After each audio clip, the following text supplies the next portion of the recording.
안녕하세요. 이경준입니다. 오늘은 미디어 비즈니스 모델 기초를 시작하도록 하겠습니다. 지난 시간에는 비즈니스 모델 기초를 했죠. 그래서 팀 멀스의 정의, 그 다음에 체스브로와 로젠블럼의 정의, 그 다음에 데이비 티스의 생각들, 그다음 존슨 크리스텐슨 카거만의 정의, 그다음에 이경전 제가 2002년에 정의했던 비즈니스 모델의 분석적 정의, 그다음에 이제 UIF 맵에서 얘기하는 어떤 로퍼 리포트, UIF는 이제 얼티메이트, 이건 나중에 또 하죠. 예.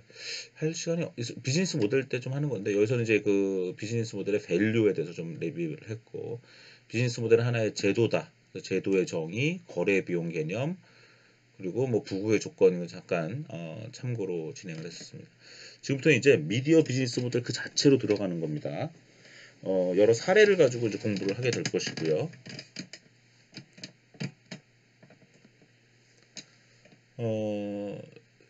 제가 일단 제목을 Interesting Digital Media Business Models라고 했는데요.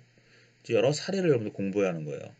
일단 디지털 미디어 비즈니스 모델의 굉장히 중요한 시초는 이제 전자상거래라고 할 수 있죠. 아마존 1994년 95년에 창업한 아마존, 그다음에 한국의 인터파크, 그다음에 또 이제 아마존은 일종의 B2C 전자상거래였고요. 인터파크도 B2C로 시작했고, 이베이는 이제 오픈마켓 또는 C2C, 컨슈머 투 컨슈머, 컨슈머와 컨슈머가 서로 그 물건을 사고 파는, 그러면서 이제 어떤 한국에서는 그걸 옥션이라는 회사가 나타났고요. 어, 경매 모델이기도 하지만 이제 C2C였고 오픈마켓. 아마존은 처음에는 오픈마켓이 아니고 B2C로 출발을 한 거죠. B2C의 어떤 MD 머천다이저들이 활동을 하는 어떠한 전자상거래. 그다음에 이제 사실은 알리바바, 중국의 알리바바는 처음에 B2B 전자상거래로 대표적인 출발을 했고요. 그다음에 알리바바가 나중에 오픈마켓, 미국의 이베이를 벤치마킹해서 타오바오라는 걸 이제 만들게 되죠. 그래서 오히려 이베이를 이제 넘어서는 그러한 어떤 성과를 내게 됩니다. 그 다음에 이제 한국에서는 이제 쿠팡이 소셜 커머스 시대에 창업을 해서 최근에 이제 나스닥 상장하는 쾌거를 일으켰고요. 마켓컬리라는 음식을 배송하는 새벽 배송이라는 그러한 비즈니스 모델로 어, 아침 음식, 밀키트 이런 것들 시장을 이제 석권하는 그런 또 회사가 나타났고, 이걸 또 쿠팡이 이제 또 따라하는 그런 형태가 되고 있는 거죠. 또 하나 이제 한국에서는 이제 당근 마켓이라고 해서 로컬 커머스죠. 같은 지역에 있는 사람들끼리 거래를 할 수 있게 만드는 그런 아주 재미있는 그런 이커머스 모델이 계속 발전하고 있는 것입니다. 또 하나 중요한 것은 이제 키워드 검색 광고죠. 키워드 검색 광고, 이 오버추어 뭐 이런 것들인데요. 여기서는 이제 제가 썼던 논문을 좀 같이 보면서 하는 것도 좋을 것 같습니다.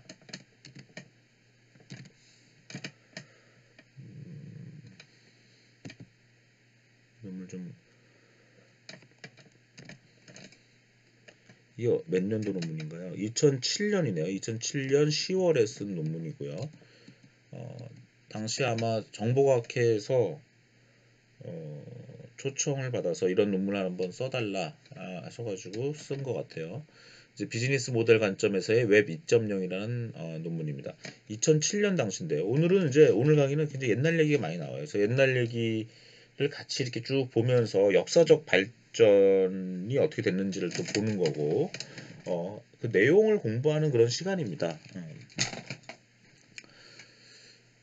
2007년 당시 이제 웹 2.0이라는 것이 아주 붐이 일어날 때였고요. 여기서 보면 웹 2.0에 대해서 제가 정의하려고 해요. 그 자체로 정의될 만한 엄밀한 실체이기보다는 인터넷에서 최근 몇 년간에 걸쳐 발생한 웹의 환경 변화와 그 방향성을 종합한 것이라고 이제 했는데, 단순 HTML의 형태에서 구조화된 웹, 즉 XML, Extensible HTML은 뭐의 약자예요? Hypertext Markup Language고 XML은 Extensible Markup Language죠. 그래서 HTML의 형태에서 구조화된 웹, 즉 XML의 농도가 처진 웹으로 변화했다는 점이 가장 중요하다라고 제가 그 당시에 썼네요. 기술적으로 좀 설명하는 거죠. 그 다음에 웹의 서비스 형태의 변화의 관점에서는 웹사이트 제공자가 대부분의 정보와 서비스를 제공하는 형태에서 웹사이트 사용자의 무의식적 참여를 촉구하는 이른바 집단지성적 서비스로 진화해 나간다. 여러분들 페이스북, 인스타그램 다 뭐예요? 누가 컨텐츠를 만듭니까? 예, 웹사이트 제공자가 컨텐츠를 만드는 게 아니라 사용자가 콘텐츠를 만들고 있죠. 유튜브도 마찬가지죠. 이게 다 웹 2.0이에요. 그래서 이 웹 2.0을 대표하는 세 가지 키워드를 할 수 있는 것은 참여, 공유, 개방이다. 즉, 이 중 참여적 성격이 강해지게 된 구조적 변화와 서비스 형태적 변화는 사실은 기술이 있었다라는 거야. 에이작스, 그다음에 플렉스, 자바, 웹스타트 등 웹페이지를 가벼운 네트워크 프로그램을 만들어주는 기술이 구글과 같은 웹을 주도하는 기업들에서 많이 사용되면서 자연스럽게 이런 참여적 성격의 웹사이트가 만들어서 웹 2.0이 됐다. 한편 세 가지 키워드 중에서 이른바 개방적 구조와 형태로서의 변화는 램프라고 불리는 리눅스 운영체제, 아파치 웹서버, 마이스QL 데이터베이스 서버, PHP 펄 웹 프로그래밍 서버, 프로그래밍 언어, 즉 오픈 소스 방식에 기반한 웹 어플리케이션 구축 환경과 오픈 소스 방식의 컨텐트 매니지먼트 시스템 CMS인 위키, 오픈 소스 방식의 커뮤니티 사이트 구축 전용 CMS인 줍스 등 이 오픈 소스 소프트웨어 개발 도구들이 가지는 개방성이 이 개방적 구조에 영향을 미쳤다는 거예요. 그러나 이러한 개방은 기술적인 것으로 모두 설명할 수는 없다는 거죠. 수익 모델 또는 비즈니스 모델을 분석할 필요가 있다는 거예요. 그래서 당시 포털의 형태에서 구글과 한국의 엠파스, 구글과 한국의 엠파스는 이른바 열린 검색을 추구한 반면 기존의 포털인 야후와 한국의 네이버는 닫힌 검색을 추구했다고 말할 수 있는데 이게 왜 그러냐? 이거는 기업이나 서비스의 철학이라기보다는 비즈니스 모델이 그러한 개방을 가능하게 하는지 여부에 달려 있다는 거예요. 그러니까 사람이 착하고 못하고 어떤 기업이 착하고 못됐다 이게 문제가 아니라 비즈니스 모델이 그 개방을 가능하게 한다. 그 개방은 좋아 보이지만 사실은 그걸로 더 돈을 벌 수 있기 때문에 개방하는 거죠. 레토릭이죠, 레토릭. 예. 이것을 자세하게 살펴보기 위해서 2장에서는 구글을 중심으로 한 웹 2.0 비즈니스 모델의 개방성 형태와 그 배경을 살펴보고 3장에서는 참여와 공유 측면에서 웹 2.0 특히 사회 연결망 분석의 시각에서 참여와 공유가 어떻게 조직화되고 있는지 분석한다. 4장에서는 이제 웹 2.0 비즈니스 모델 관련된 정책적 제도적 이슈를 CCL, 크리에이티브 커먼스 라이센스 이런 것들도 다 상식적인 내용이죠. 예. 5장에서는 이제 레버는 지금은 실패했어요. 2007년 당시에 그 레버가 상당히 재밌는 모델을 가졌었기 때문에 제가 레버에 대해서 설명을 하고요. 이 비즈니스 모델이 CCL과 어떤 연관관계를 갖는지 설명한다. 6장은 이제 이거를 또 당시 제가 관심 있었던 유비쿼터스 비즈니스 모델과의 연결해서 설명을 하고 있습니다. 지금 제가 아까 지금 우리가 여기서 이제 키워드 검색 광고 오버추어, 고투닷컴 이렇게 써놨죠. 페이턴티드, 특허를 받은 CPC, 코스트 퍼 클릭, 서치 광고, 검색 광고, 위드 비크리 옥션. 이것이 이제 구글의 경우는 애드워즈인데요. 애드워즈라는 비즈니스 모델인데 이거에 대해서 한번 이 논문 가지고 공부를 하다 보니까 제가 이 논문을 이제 한 건데 이 논문 한번 읽어보죠. 구글의 핵심 비즈니스 모델 두 가지는 키워드 검색 광고 모델인 애드워즈와 컨텐트 매치 광고 모델인 애드센스이다. 애드워즈는 검색창에 검색어를 넣으면 검색어에 적합한 결과를 내보내주는 동시에 결과 화면의 좋은 위치에 해당 검색에 적합한 광고 스폰서들의 링크를 게재하고 이를 사용자가 클릭할 때 클릭당 광고비를 받는 수익 모델을 가지고 있다. 뭐 다 아시는 거죠? 일단 한번 해볼까요?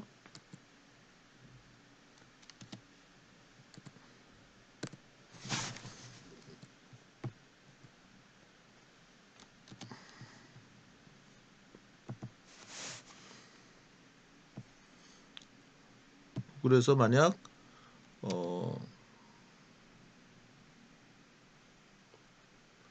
홈페이지 개발 이라고 검색을 해보세요. 여러분들 여기 여러 광고가 뜨죠. 이게 지금 애드워즈예요. 근데 여러분들 이거 눌러도 될까? 이거 잘못 클릭하면요, 이 회사들이 10만원, 클릭당 10만원을 내요.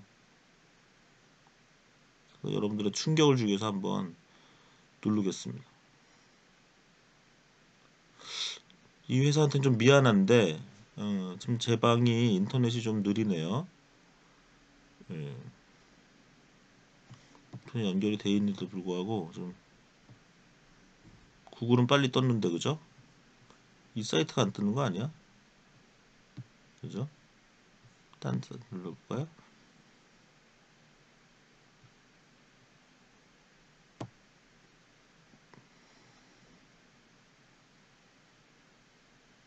너무 느리네요. 네이버를 가보겠습니다. 네이버의 경우는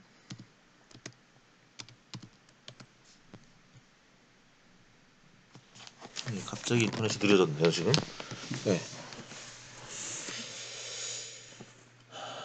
네이버에서 요즘 떴죠. 지금 이 사이트들한테 되게 미안하지만 이게 클릭당 거의 10만원의 광고비를 내고 있다고 제가 들었어요. 홈페이지 개발이란 키워드의 경우. 네이버에서도 한번 해볼까요? 좀 미안한데 그래도 해보겠습니다. 홈페이지 개발.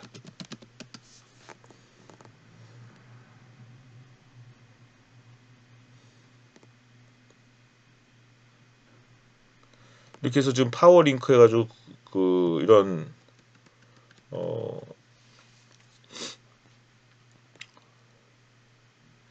어떤 거 눌러볼까요? 예를 들어서 제가 만약 오감 소프트라는 걸 누르면 오감 소프트가 클릭당 지금 10만원을 냈을 수도 있어요. 이게 지금 키워드 검색 광고의 비즈니스 모델입니다. 처음 아신 분들은 좀 충격적이죠. 이게 어떻게 이게 클릭당 10만원?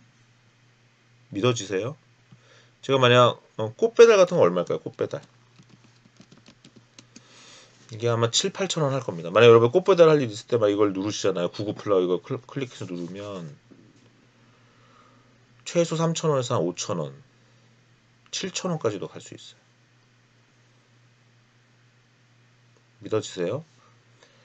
예, 지금 여러분들이 충격을 받았으면 제 강의가 효과가 있는 거죠. 왜? 몰랐었던 걸 알게 되는 거니까. 이게 지금 키워드 검색 광고예요. 이것에 대한 내용을 하고 있는 겁니다. 네, 다시 설명을 드리면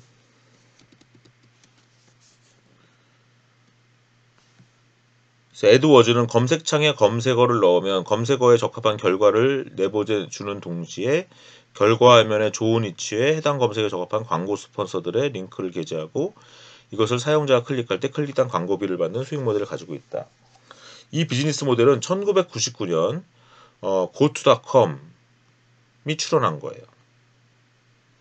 현재는 오버추어닷컴이고 야후에 또 합병됐죠. 이 특허 이름이 뭐냐면 2001년에 등록이 됐어요. 출원은 99년에 해서 System and Method for Influencing on Position on a Search Result List Generated by a Computer Network Search Engine. 찾아볼 거예요.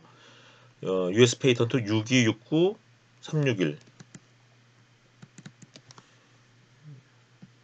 6269361 US 페이턴트.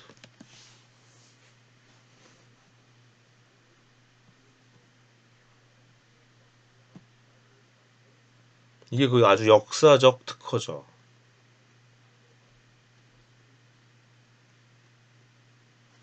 지금 제 방에서 인터넷이 너무 느려가지고 너무 죄송한데, 예, 1999년에 여기 보면 오버추어가 출원했다 이렇게 나오네요, 그죠? 와, 근데 참 이제 시간이 많이 지났어요. 결국 익스파이어 됐네요. 왜? 특허는 20년 동안 가능하죠. 예, 이제는 이 특허를 누구나 쓸 수 있는 상황이 된 거예요, 이 내용을. 근데 이게 미국의 정말 역사를 바꾼 하나의 특허죠. 위대한 특허입니다. 예, 이 비즈니스 메소드 특허. 여러분들 비즈니스 모델 특허라는 말은 틀린 겁니다. 비즈니스 메소드와 비즈니스 모델은 달라요. 어쨌든 비즈니스 메소드 특허에 기반하고 있다. 이 특허에 기반하여 고투닷컴은 하나의 포털 비즈니스 모델 가지고 사업을 시작했어요. 옛날에. 이 1999년 2000년에. 이후 포털 비즈니스 모델을 폐기하고 포털과 광고주를 연결하는 광고 에이전시 비즈니스 모델을 전환하면서 회사명도 친근감이 강한 소비자 고객형 이름인 고투닷컴에서 기업 고객 형 이름은 오버추어닷컴으로 변경하였습니다. 오버추어가 가지고 있는 이 비즈니스 메소드 특허는 검색어에 따라 광고주들이 클릭당 광고비를 실시간 입찰할 수 있게 합니다. 그래서 광고주 간의 자유 경쟁을 통하여 리스팅 순을 정하는 특징을 갖고 있다. 요 이제 슬라이드로 좀 보면 설명이 될 거예요. 여기 보세요. 제가 여기 네이버와 구글이 돈 버는 방법, 코스트 퍼 클릭 방식의 키워드 검색 광고, 키워드 서치 어드버타이징인데 1998년에 발명했고 1999년에 아까 특허 출원을 했죠. 근데 꽃 배달하면 어때요? 좀 검색을 하면 이거 옛날 네이버 화면 같죠? 하면 이렇게 스폰서 링크 해가지고 이렇게 나와요. 5개가 지금 나오는데 맨 위를 누를 확률이 한 59% 된다는 것입니다. 그 다음에 두 번째를 누를 확률이 15%, 세 번째를 확률이 9% 이렇게 된다는 거죠. 그러니까 위에 갈수록 더 좋은 거죠. 여기 같은 가격을 내면 안 되겠죠. 위를 더 클릭할 가능성이 많은데 여기는 돈을 많이 내는 사람이 올라가는 게 더 페어할 수 있는 거죠.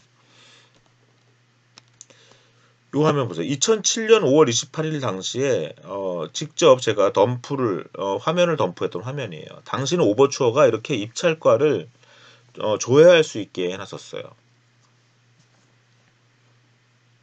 그래서 여기 라식이라는 거를 제가 당시에 검색을 해본 겁니다. 라식을 검색했더니 여기 지금 강남 아이언스 한가 얼마예요? 8,830원. 클릭당. 밝은 세상 한가가 8,820원. 삼성 아이센터 라식이 8,820원. 지금 클릭당 8,830원에서 8,820, 1등에서 5등 차이가 10원 차이밖에 안 나요. 근데요, 강남 아이언스 안과를 누르잖아요. 그러면 이 8,830원을 내는 게 아니라 얘 바로 밑에 가격을 내요. 그래서 8,820원을 냅니다. 이게 비크리 옥션이에요. 논문을 다시 읽어보죠. 꽃배달이라는 검색어를 가정해보자. 어떤 광고주 값은 클릭당 2,000원을 지불하겠다고 입찰하고 광고주 을은 2,500원을 지불하겠다고 입찰하였다면 광고주 을이 더 많이 내겠다는 거죠. 그러면 을이 리스팅에서 가장 좋은 자리를 차지하게 되고 값은 두 번째로 좋은 자리를 차지하게 된다. 어떻게 돼요? 아까 여기 제가 PPT 보여드렸죠, 그죠? 여기 지금 플라우몰이 돈을 더 많이 냈기 때문에 클릭당 여기 1등이 되어 있는 거예요. 여기 OK캐시바 전국 가맹점 그 배달이 두 번째로 돈을 많이 내겠다고 한 거죠. 지금 그 얘기를 하고 있는 겁니다. 여기서 검색 사용자가 가장 좋은 자리에 있는 광고주 을의 링크를 클릭하게 되면 광고주 을의 웹페이지로 이동하게 된다. 그 대가로 광고주 을은 자신이 입찰한 클릭당 2,500원을 지불하는 것이 아니라 자기 다음으로 높은 가격을 입찰한 광고주 값의 클릭당 2,000원을 지불하게 된다. 입찰 결과에 따라 1등이 선정되지만 지불은 2등의 가격으로 하게 되는 입찰 방식은 노벨 경제학상을 수상한 수상한인데 제가 오타 났네 이 논문에 수상한 비크리가 고안한 비크리 옥션 방식이다. 비크리 옥션 방식은 무리한 입찰 경쟁으로 인해 입찰 경쟁에선 승리했지만 실제로는 승자가 손해를 보게 되는 이른바 승자의 저주를 방지하기 위한 경매 메커니즘이다.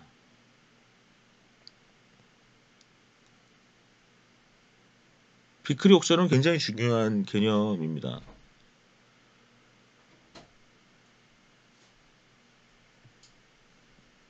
비크리 옥션 삼성동 입찰가 한번 찾아볼까요? 이거 보세요. 지금 삼성동 쪽에 그 한국전력 부지를 입찰을 했었죠. 삼성동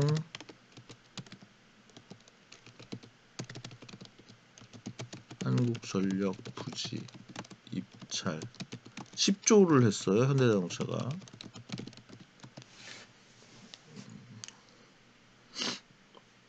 보세요. 2014년에 있었던 거죠. 이 삼성동의 한전 부지를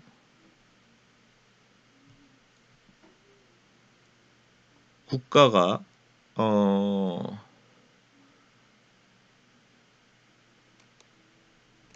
그런데 삼성도 같이 입찰했는데 4조를 했다는 썰이 있죠.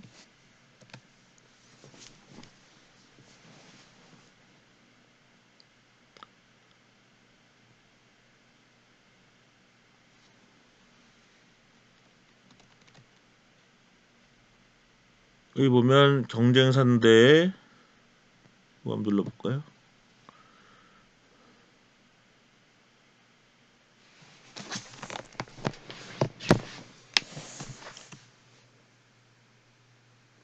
낙찰가가 10조 5,500억이라고요 하는 거죠. 여기 지금 코엑스 앞에 그 한전 부지가 있단 말이죠. 이 부지를 이제 팔았는데 현대에서는 얼마를 썼냐면 10조 5천억을 썼어요. 근데 삼성전자는 4조에서 5조라는 수준이 있어요. 이제 이걸 만약 비크리 옥션으로 했으면 어떻게 됐을까요? 비크리 옥션으로 했으면 어떻게 돼요? 1등은 현대차가 이겼는데 가격은 2등인 삼성전자가 써낸 가격을 쓰게 돼 있어요. 그러면 삼성전자는 어떻게 쓸까요?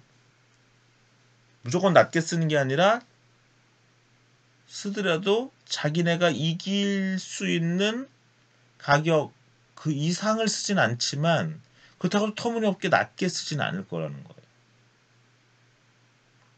오히려 내가 이기더라도 상대방의 가격 2등 가격으로 가져가기 때문에 최대한 더 높게 쓸 가능성이 높아요. 또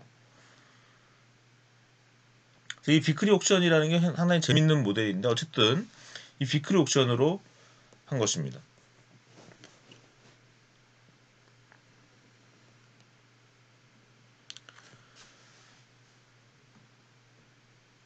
그런데 이 오버추어의 키워드 검색 광고 모델을 구글이 약간 변형한 것이 바로 애드워즈 비즈니스 모델인데, 구글은 광고주의 입찰 가격만 반영해서 리스팅 순위를 결정하는 것이 아니라 해당 웹페이지의 유명도나 키워드와의 적합성을 같이 고려하는 방식을 채용했어요. 그러나 이러한 리스팅 방식에 대해서 오버추어가 광고주의 클릭당 입찰가를 반영한다는 이유로 특허침해 조성을 제기하였고, 결국 구글이 오버추어 하야하는 대가로 3억 불을 지불했습니다. 그래서 구글은 현재 애드워즈, 애드센스 잘못됐어요. 이거 오타 이것도 죄송합니다. 이 논문에 오타가 좀 있어. 현재 애드워즈라는 비즈니스 모델을 전개할 수 있게 되었다. 그런데 구글의 페이지 랭크 방식의 검색 리스팅 방식이 워낙 성과가 좋았으므로 많은 검색 트래픽이 구글에 몰리게 되었고, 이에 따라서 오버추를 합병한 야후보다 구글의 기업체가 2007년 9월 현재 5배 이상 성장하는 상황으로 전개되었다. 따라서 구글은 현재 야후 같은 포털 모델과 오버추 같은 광고 에이전시 모델 애드워즈를 같이 가지고 있는 상황이 됐죠.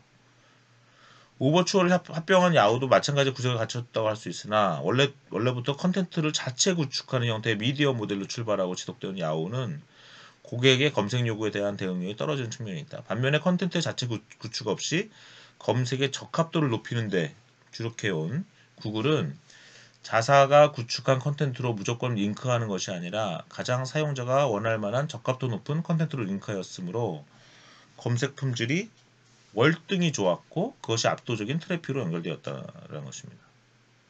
여기까지 이제 구글의 애드워즈를 한 거고요. 애드센스를 한번 볼까요? 애드센스. 그 다음에 이제 컨텐트 매치 광고라는 겁니다. 그 구글의 경우는 이제 애드센스라는 모델이 있고요. 블로그 같은 데 많이 사용되는. 그 다음에 또 언론, 블로그뿐만 아니라 어떤 언론, 인터넷 언론이라고 해야 되겠죠. 그 다음에 이제 유튜브에 사용되는 모델을 이제 트루뷰라고 얘기를 하는데요.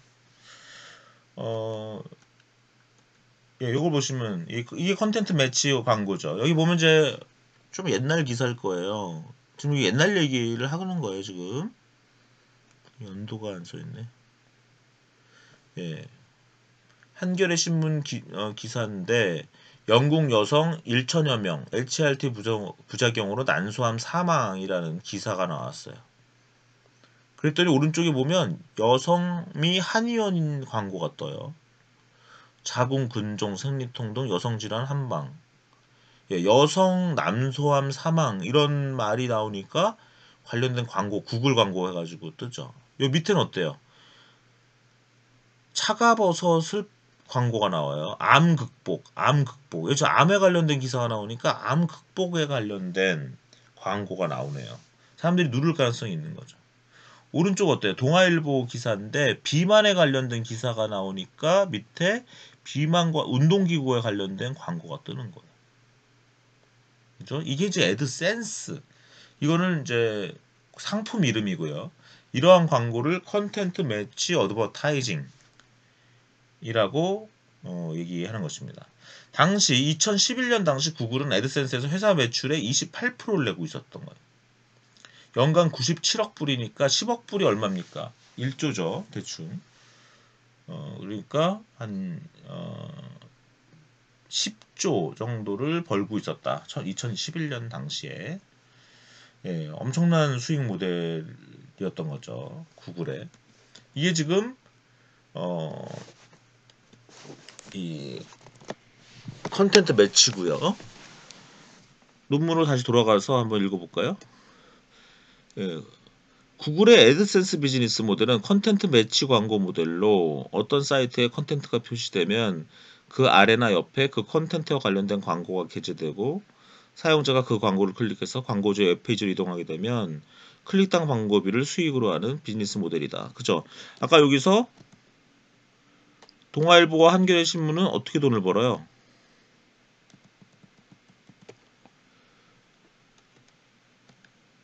이렇게 광고가 떴을 때까지는 돈을 안 냅니다. 돈을 못 벌어요. 동아일보도 그렇고 구글도 그렇고. 근데 이거를 사용자가 여기서 차가버섯을 클릭하는 순간 광고비를 이 고려 인삼공사에서 돈을 받는 거죠. 구글이 받아서 누구한테 줍니까? 그 돈의 일부를 한겨레 신문 또는 이 경우도 여기 보면 뭐 콜리벳 운동기구 이걸 클릭을 하면 예, 유저가 클릭을 하면 동아일보와 구글이 같이 돈을 버는 그런 모델로 간다라는 거죠. 구글은 자신의 사이트에서 클릭이 일어나지 않고 다른 사이트에서 클릭이 일어나도 수익을 얻을 수 있고 이것을 해당 컨텐츠사에 배분하는 윈윈 비즈니스 모델을 가지고 있다. 이렇듯 구글의 애드워즈와 애드센스는 자신의 사이트에 트래픽이 몰려야만 돈을 버는 모델이 아니라 자신과 제휴한 다른 사이트들의 트래픽이 오고 거기서 클릭이 일어나면 수익을 얻을 수 있는 소위 개방된 비즈니스 모델을 가지고 있다. 이렇게 개방형 비즈니스 모델을 가지는 구글이 크게 성공하면서 웹 2.0의 논의가 촉발되었다고 할 수 있으며 결국 웹 2.0은 관련 기술과 비즈니스 모델이 어우러져 참여, 공유, 개방이라는 특성을 가지는 웹 서비스의 형태로 만들었다고 할 수 있다. 그러니까 제가 이 논문의 굉장히 중요한 주제가 웹 2.0의 참여, 공유, 개방이라는 게 뭔가 멋진 얘기가 아니라는 얘기예요. 멋져 보이죠? 뭔가 참여하자, 공유하자, 개방하자.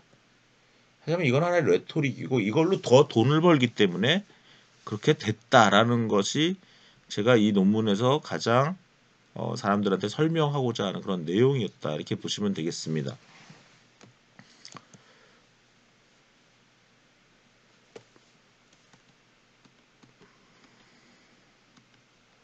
우리 여기까지 했어. 트루뷰. 트루뷰는 뭐냐면 여러분들 유튜브 보시면 어때요? 광고가 나오죠. 여러분들 광고 그때 스킵 눌러요? 예, 광고에서 그 스킵을 누르시면요. 광고주가 광고비를 안 냅니다. 여러분들이 만약 유튜브에 광고를 하는 광고주라고 생각해 보세요. 내 광고를 스킵을 누를 때 광고비를 내고 싶을지 안 내고 싶을지. 근데 유튜브가 참 매력적인 광고 모델을 만든 것이 이 트루브라는 걸 정말 봤을 때만 광고비를 받겠다는 거예요.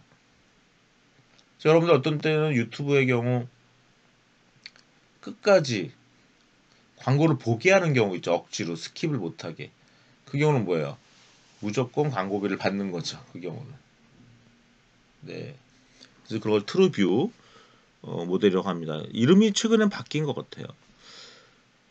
그 다음에 온라인 게임 이런 새로운 디지털 미디어 비즈니스 모델이었죠. 넥슨, 한국의 경우는 넥슨, NC소프트 같은 온라인 게임 회사.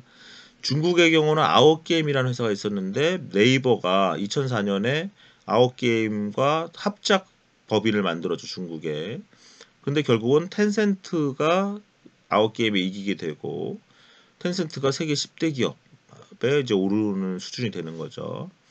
그다음에 이제 그 위에 뭐 애니팡, 드래곤 플라이트 같은 모바일 게임 또는 카카오톡과 연동되는 게임, 온라인 게임도 중요한 이제 미디어 비즈니스 모델이죠.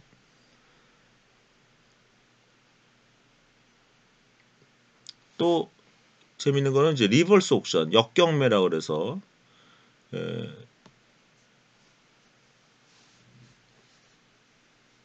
여러분들이 프라이스 라인을 사용해 보면 내가 어느 날 어느 지역에서 뭐 며칠 밤을 자고 싶다라는 조건을 제시하면 여러 호텔들이 여러분들한테 일종의 가격을 제시합니다. 그래서 그 중에서 프라이스 라인이 여러분 프라이스 라인 제시라고요. 프라이스 라인 그 중에 하나를 골라서 고객한테 제시하는 그런 모델인데요. 이러한 역경매 모델이 가능하게 된 거는 그것이 페리셔블 굿이기 때문에 가능한 거예요. 여러분 호텔방은요 하루에 1,000만 원짜리 호텔방이 있을 수 있죠. 100만 원짜리도 있을 수 있고 하루에 10만 원짜리도 있었는데 하루에 1,000만 원짜리 호텔방 오늘 밤에 숙박하는 게 1,000만 원인데 오늘 밤에 숙박하는 이 1,000만 원의 호텔방은 내일은 얼마입니까? 빵원이죠. 왜? 여기 잘 수가 없어요. 호텔 입장에서 그러면 원래는 하루에 1,000만 원짜리 호텔방이 있는데 이거를 오늘 진짜 못 팔면 손해죠. 근데 만약 프라이스 라인을 통해서 뒤로 팔 수 있는 겁니다. 자기 홈페이지에서 싸게 팔면은 사람들이 안 사요. 근데 그걸 뒤로 팔 수 있는 거죠. 왜? 페리셔블 썩는 제품이니까. 그래서 여러분들 뭐 이렇게 제품이 썩는 제품이냐 아니냐에 따라 상당히 달라집니다. 옛날에 노예를 경매하는 건요, 잉글리시 옥션이라고 얘기하죠. 영국식 경매. 영국식 경매는 썩지 않는 제품을 하는 거예요. 가격을 올려가면서 하는 거죠.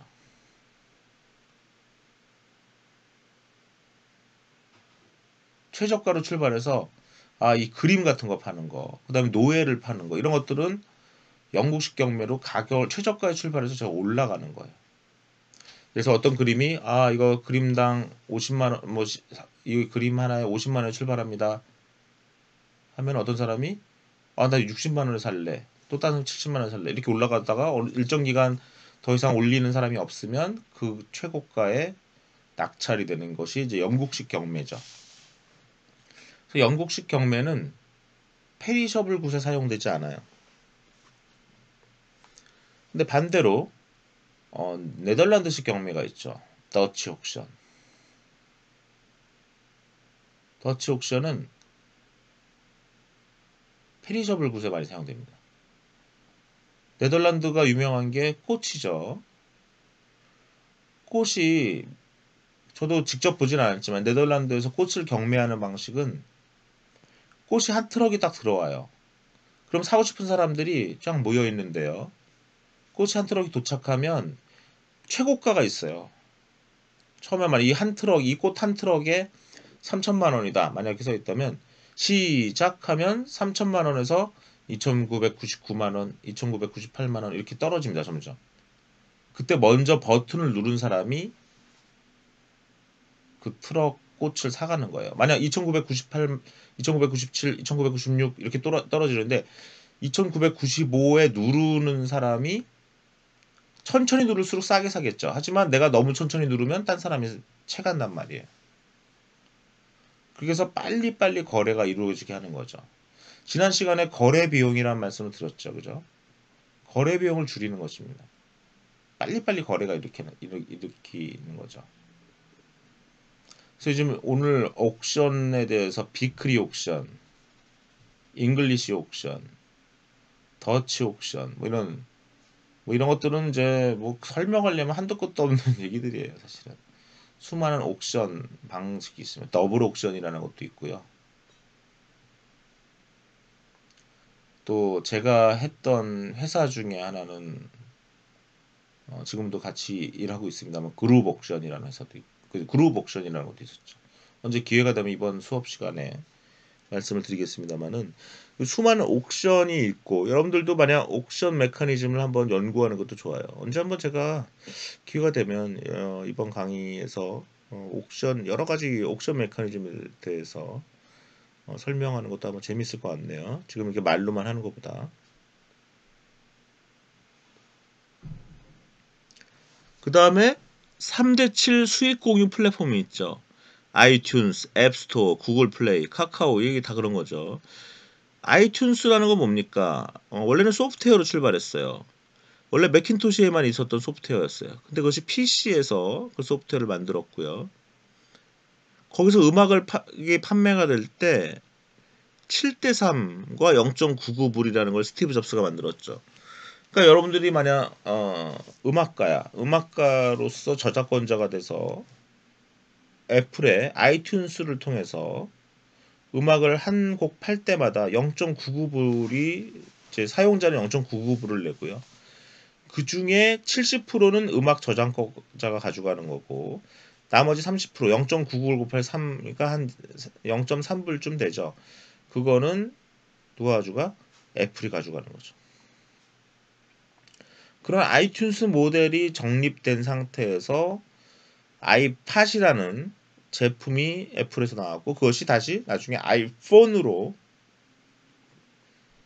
발전해서 스마트폰의 역사를 썼고 그러면서 또 어떻게 됐습니까? 앱스토어가 나와서 어떤 아이폰 앱을 다운로드 받는 유료로 다운로드 할 때는 역시 또 3대7로 가져가는 거죠.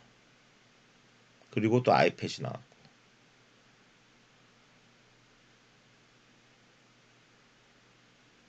스티브 잡스의 전기를 읽어보면 스티브 잡스가 이 앱스토어를 반대했다고 해요.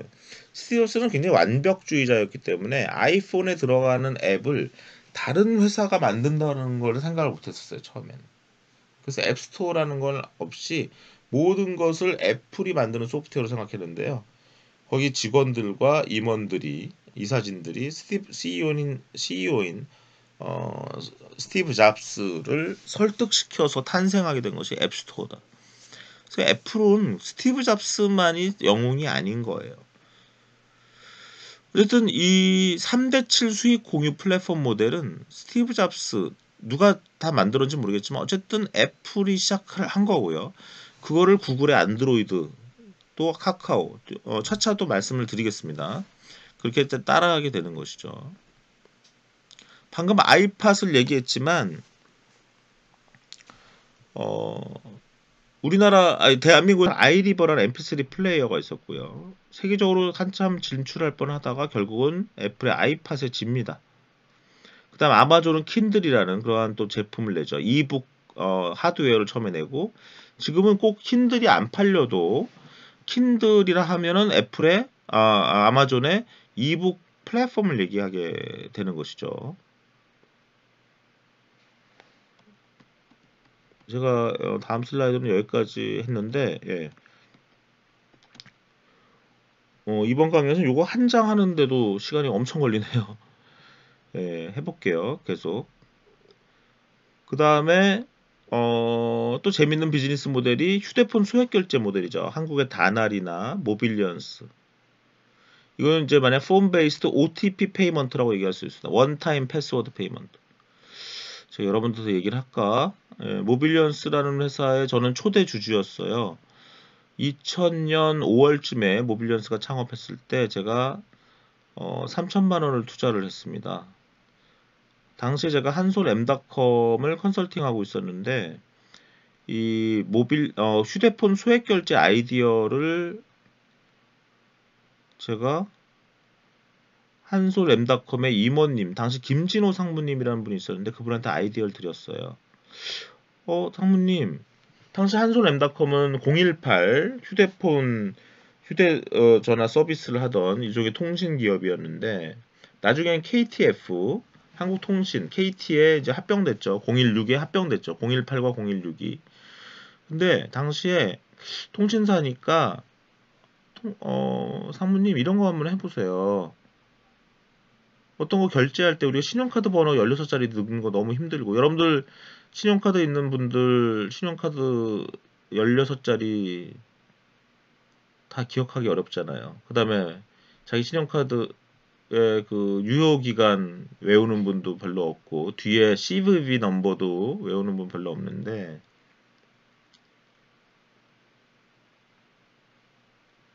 그러니까 불편하잖아요. 그 당시 2000년이에요. 2000년.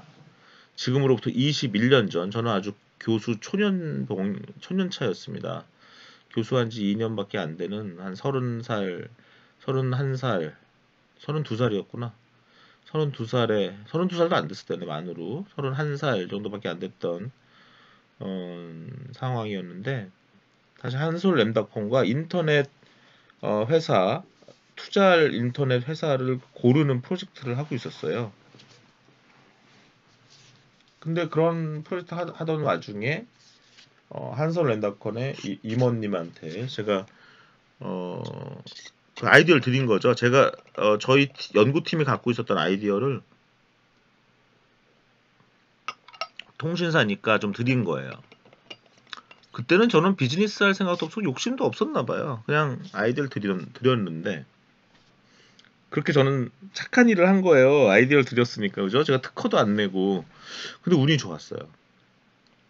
그 아이디어를 드렸는데 당시에 그 김진호 상무님이 뭐라 그랬냐면 교수님 그거 우리 안 그래도 황창엽 과장이 그런 걸 하고 있습니다. 이렇게 얘기를 하시더라고요. 그래서 만들어진 회사가 모빌리언스입니다. 네, 검색해 볼까요? 모빌리언스 황창엽 그죠? 네, 2007 황창엽 모빌리언스 사장.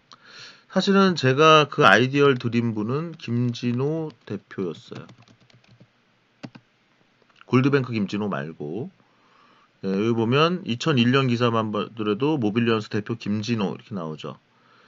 아니면 2000년 5월 여기 보세요. 여기는 벌써 2000년 5월만 해도 모빌리언스 100여 개사 제휴 이런 기사들이 있죠. 그러니까 황창혁 과장이라는 분이 당시에는 처음에는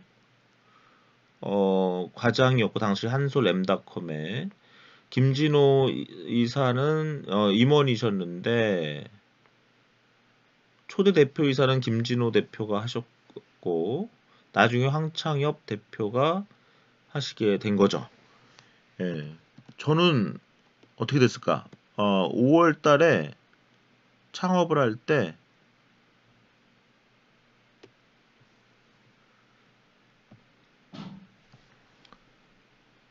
회사에서 연락이 왔어요. 한솔엠닷컴에서 5천만 원을 투자하라고 연락이 왔는데 제가 돈이 없어서 3천만 원을 투자했습니다.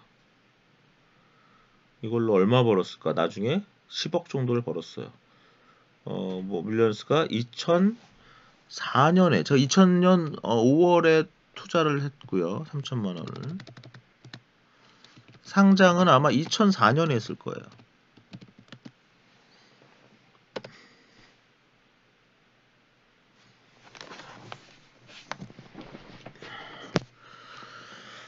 보세요. 2004년 7월에 상장을 한 것 같아요. 그죠? 모빌리언스. 근데 제가 매각은 2006년에 해가지고 한 10억 벌었습니다. 500원짜리 주식을 한 16,000원 정도, 30배 정도에 팔았습니다. 네이버? 네이버 주주였어요. 저는 네이버 주주였는데 바보같이 너무 일찍 팔았어요. 네이버는 언제 상장했죠? 네이버는 2002년 10월에 상장했어요. 근데 제가 상장한 지 5일 만에 팔려서 1억을 벌었어요. 그런데 아직까지 안 팔았으면 제가 지금 그게 2천억 이상 됐을 거예요. 여러분 계산해 보세요. 누가 숙제로 계산하면 제가 엑스트라 크레딧 드리겠습니다. 네이버 상장할 때 여기처럼 1000만원치 샀으면 1000만원이 여기는 226억, 그러니까 260배 올랐다는 얘기죠. 2014년. 그 이후에 또 몇 배 더 올랐는지 계산해 보면 되잖아요. 그죠? 네. 저는 왜 어떻게 다 네이버 주식을 갖게 됐냐면 사실은 원큐라는 회사 주식을 갖고 있었어요. 근데 원큐가 네이버에 이거 인수됐잖아요. 이거 봐. 그죠? 네이버가 한 게임과 원큐. 한 게임 누가 만든 거예요? 그 카카오의 김범수. 그죠? 당시 한 게임을 인수하고 원큐를 인수하면서 제가 갖고 있었던 원큐의 주식이 네이버 주식으로 바뀌었었던 거죠. 저도 그 역사의 한복판에 있었어요. 재밌죠? 여러분들한테 이런 얘기를 하는 게 재밌죠? 저는 오프라인 강의라면 더 생생하게 재밌는 얘기를 할 수 있겠는데 온라인으로 하면 너무 이제 퍼지니까 그 정도만 하겠습니다. 그리고 모빌리언스 나중에 이제 KG 그룹에 인수되죠 또. 예, 그래서 지금은 이제 모빌리언스가 KG 모빌리언스가 그렇죠. 모빌리언스에 관련된 여러 가지 얘기를 또 할 수도 있는데 지금은 KG 모빌리언스가 됐죠. 모빌리언스가 나중에 KG로 바로 간 게 아니라 이니시스가 인수하죠 아마.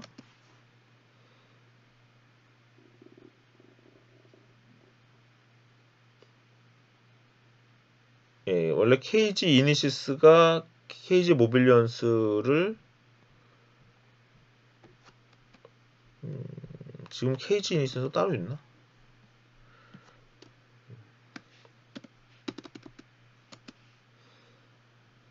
KG 이니시스가 따로 있네요. 그죠? 그러니까 합병이 안 된 거고, 예, 모빌리언스를 인수한 게 어떻게 된 건가? 누가 인수를?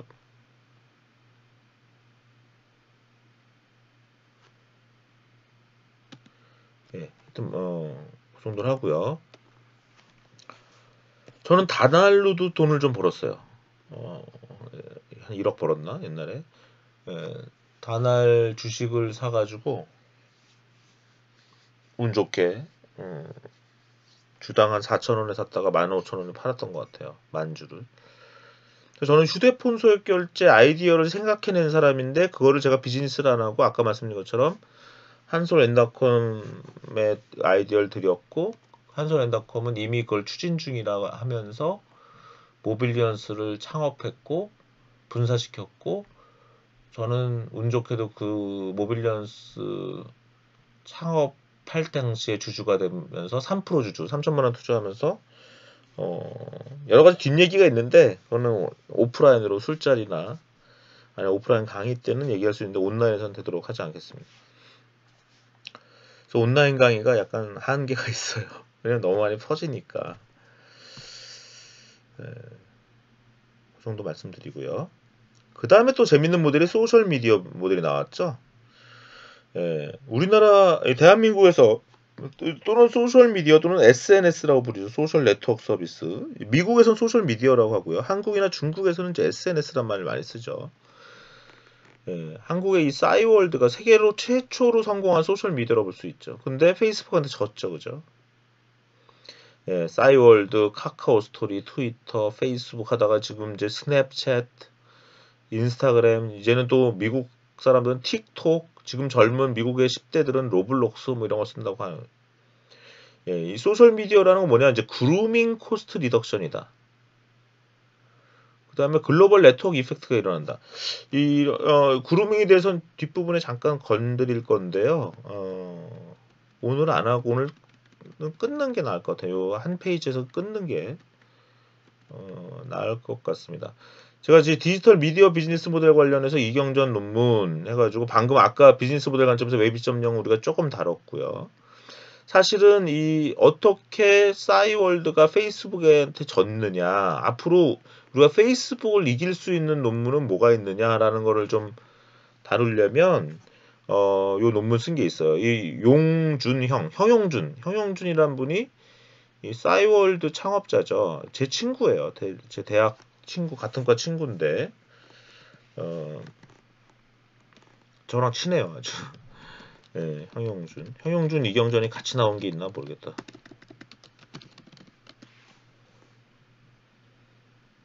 뉴스에 같이 이름이 나온 게 있나? 아이고, 딱 하나밖에 없네요. 친구랑 같이 나온 게. 예, 싸이월드 창업자인 효용준 메이크위드 대표는 뭐 이렇게 나오네요. 그죠? 뉴스 말고 딴 데는 없나요? 예, 저랑 아주 친한 친구인데 저랑 이름도 같이 사실은 지었어요.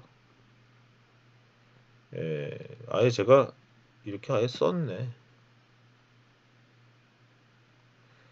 필자의 고등학교 동기 이런 것도 막 썼구나. 지금 생각하면 좀 웃기네. 예, 싸이월드도 사실은 예, 우원식은 NC소프트의 아주 소중한 우리나라 최고의 프로그래머라고까지 불렸던 제 고등학교 또 친구예요. 여기 보면 아이온 만든 코딩 괴물 우원식 뭐 이런 얘기 나오죠, 그죠? 예, 너무나 착하고 착실한 그런 분입니다. 예, 제가 존경하는 제 친구입니다. 제 고등학교에 저랑 뭐 전교 1, 2등을 같이 다퉜다 이렇게 얘기하면 뭐 예, 크게 틀리지 않는 그런 친구고요. 이 얘기 왜 나왔지? 예, 싸이월드. 그래서 허용준 씨가 경희대 소셜 네트워크가 박사과정에 들어와서 제 친구가 들어온 거죠. 제가 박사 논문 지도를 해서 졸업을 했어요. 이 박사 논문이 퍼블리시된 논문이 이겁니다. Why are the largest social networking services sometimes unable to sustain themselves? 예, 왜 세계 1등, 세계에서 가장 큰 또는 가장 큰 소셜 네트워킹 서비스들이 가끔은 왜 망하느냐? 예, 그래서 사실 효용준 씨가 자기가 만든 싸이월드가 왜 페이스북한테 졌는지 뭐 이런 내용인데요. 이 논문에서는 사실은 무슨 내용이 나오냐면은 여러분들 그 MSN 메신저 있었죠, 그죠? 여기 MSN 메신저가 누구한테 집니까? 한국에서 네이트온에 져요. 근데 네이트온은 나중에 누구한테 지냐면 카카오톡에 지고요. 카카오톡은 그다음에 한국의 싸이월드는 페이스북에 지잖아요.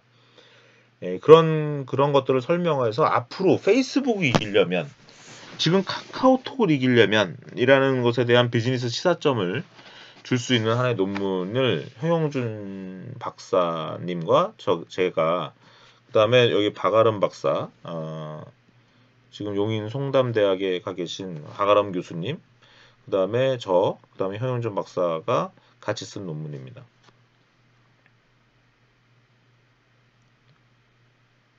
그다음에 이제 오재섭 박사 역시 저랑 같이 저희 연구실에서 박사를 졸업한 이 오재섭 박사는 지금 숙명여대에 계신데 저랑 또 요것도 나중에 한번 보도록 하겠습니다. 김병기 씨 박사과정과 같이 썼던 논문인데요. 지금 여기까지 했죠. 이제 소셜 미디어 비즈니스 모델에 대해서도 우리가 공부할 수 있고 그냥 모바일 메신저. 예. 옛날에는 이제 SMS 했잖아요. 쇼트 메시징 시스템. 우리 문자 보내는 거. 그러다 MSN 메신저, 네이트온, 왓츠앱이 나오면서 왓츠앱을 카피한 카카오를 카피한 라인은 한국에서 실패했지만 일본 가서 성공하죠. 그다음에 중국에서 위챗. 그다음에 여러 가지 이제 서브스크립션 모델들이 있죠. 이게 넷플릭스나 뭐 이런 것들이죠. 저 대표적인 게 서브스크립션 모델에 대해서 우리가 공부를 또 할 겁니다. 그다음에 또 에어비앤비나 우버와 같은 O2O 모델 또는 공유경제, 쉐어링 이코노미 모델. 이건 뭐예요? 이건 어떠한 재산권을 잘 활용하는 거예요. 제가 지난 시간에 뭐라 해요? 재산권의 보호 활용을 높이라고 했잖아요. 그죠? 예. 에어비앤비 뭐야? 남은 방을 잘 다른 사람과 공유해서 돈을 버는 거죠. 서로 윈윈하는 거죠. 우버도 뭐예요? 자기가 차가 있는데 그거를 택시처럼 사용할 수 있게 해서 윈윈하는 거죠. 예. 소셜 미디어를 통해서 또 스마트폰 이런 것들이 결합이 되면서 이런 쉐어링 이코노미 또는 오토 서비스가 발전한 거죠. 그다음에 이제 IoT 기반의 프로덕트 서비스 시스템 PSS. PSS라는 게 지금 여기에 지금 제가 잘 정리가 안 돼 있네. 여기를 PSS라고 쓸게요. PSS. 그다음에 프로덕트 서비스 시스템인데 아이리버에서 아이리버는 하드웨어만 있었지 서비스가 없었어요. 근데 아이팟 킨들은 프로덕트와 서비스가 결합된 시스템이죠. 미국 사람들이 이런 걸 참 잘해요. 한국은 너무 하드웨어만 팔다가 비즈니스 모델을 놓치는 경우가 많이 있는 거. 플랫폼이 잘 안 되는 거죠. 근데 이제 그러한 PSS를 이제 IoT 분야, 사물 인터넷과 결합되는 이게 대표적인 네스트랩스인데 이것도 나중에 한번 자세히 설명을 드리는 사물 인터넷 공부할 때 우리가 하도록 하겠습니다. 오늘 여기까지 하는 게 한 1시간 정도 지금 강의를 제가 한 것 같은데 이 정도로 해서 끊고 또 계속 지금 미디어 비즈니스 모델의 아주 기초 인터리스팅한 디지털 미디어 비즈니스 모델을 기초를 설명을 드리도록 하겠습니다. 이게 디지털 미디어 비즈니스 모델 기초라고 해야 되겠네요. 그죠?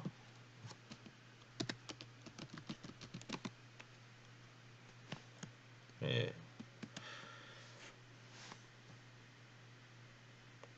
강의 슬라이드로서는 좀 한 장, 두 장, 세 장, 네 장 정도, 요 5장 논문 정도 했습니다만은 그 아까 말씀드린 그 비즈니스 모델 관점에서의 웹 2.0 요 논문도 지금 우리가 끝으로까지 하진 않았어요. 지금 3장, 4장, 5장, 6장은 아직 안 했는데 기회가 되면 또 같이 공부하도록 하겠습니다.